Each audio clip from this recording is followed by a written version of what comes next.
MLC elections సమీపిస్తున్నాయి.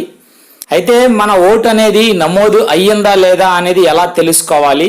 MLC vote కావచ్చు, graduate vote కావచ్చు. మనం అప్లై చేసాము. అప్లై చేసినటువంటి ఆ ఓటు అనేది నమోదు అయ్యిందా లేదా తెలుసుకోవడం కోసం మనం website CEO Andhra website CEO Andhra అని టచ్ చేసి చాలండి. మనకు ceo.andhra.nic.in హోమ్ పేజ్ అనేది ఓపెన్ అవుతుంది. ఆ ఫస్ట్ వన్ ఇక్కడ క్లిక్ చేయాలి. సిఇఓ ఆంధ్రప్రదేశ్ దగ్గర క్లిక్ చేసిన వెంటనే సిఇఓ వెబ్సైట్ అనేది ఓపెన్ అవుతుంది. Chief electoral officer Andhra Pradesh, election commission of India. ఇందులో చూసారా మనకు పైన కొన్ని ఆప్షన్స్ అనేవి మనకు కనిపిస్తున్నాయండి. ఆ ఆప్షన్స్లో first one home, second one PDF electoral rolls, third one e registration, fourth one search your name. ఇందులో సెర్చ్ యువర్ నేమ్ దగ్గర రెండు ఆప్షన్స్ మనకు కనిపిస్తున్నాయండి. ఫోర్త్ ఆప్షన్స్లో మనకు రెండు కనిపిస్తున్నాయి ఆప్షన్స్. అందులో first one assembly constituency, second one council constituency. మనకు కావాల్సింది కౌన్సిల్ కాన్స్టిట్యుయెన్సీ కాబట్టి కౌన్సిల్ దగ్గర నేను ఇక్కడ టచ్ చేశాను. టచ్ చేస్తే ఈ విధంగా వేరే ఒక పేజ్ అనేది ఓపెన్ అయ్యింది. ఈ పేజ్లో డిస్ట్రిక్ట్ నేమ్ అనేది ముందుగా చూజ్ చేసుకోవాలి.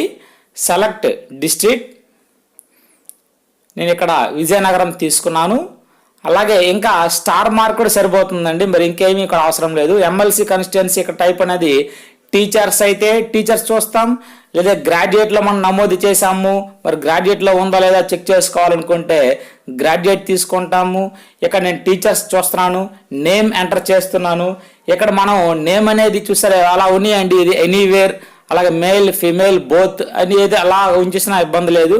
మన నేమ్ అనేది టైప్ చేసిన తర్వాత అక్కడ ఉన్నటువంటి ఎంటర్ క్యాప్చా కోడ్, ఆ క్యాప్చా కోడ్ను ఎంటర్ చేసి సెర్చ్ బటన్ మనం టచ్ చేసినట్లయితే అప్పుడు మన ఓటు అనేది ఆ పరిధిలో ఉందా లేదా, మన ఓటు అనేది నమోదు అయ్యిందా లేదా అనేది మనం ఈజీగా తెలుసుకోవచ్చండి.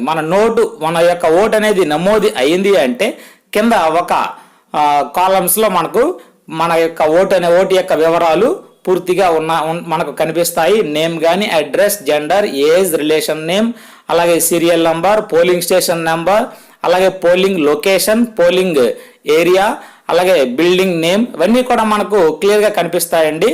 కాబట్టి మనం టీచర్ ఎమ్మెల్సీ ఓటర్గా అప్లై చేసి ఉండవచ్చు, లేదా గ్రాడ్యుయేట్ ఎమ్మెల్సీ ఓటర్గా మనం అప్లై చేసి ఉండవచ్చు.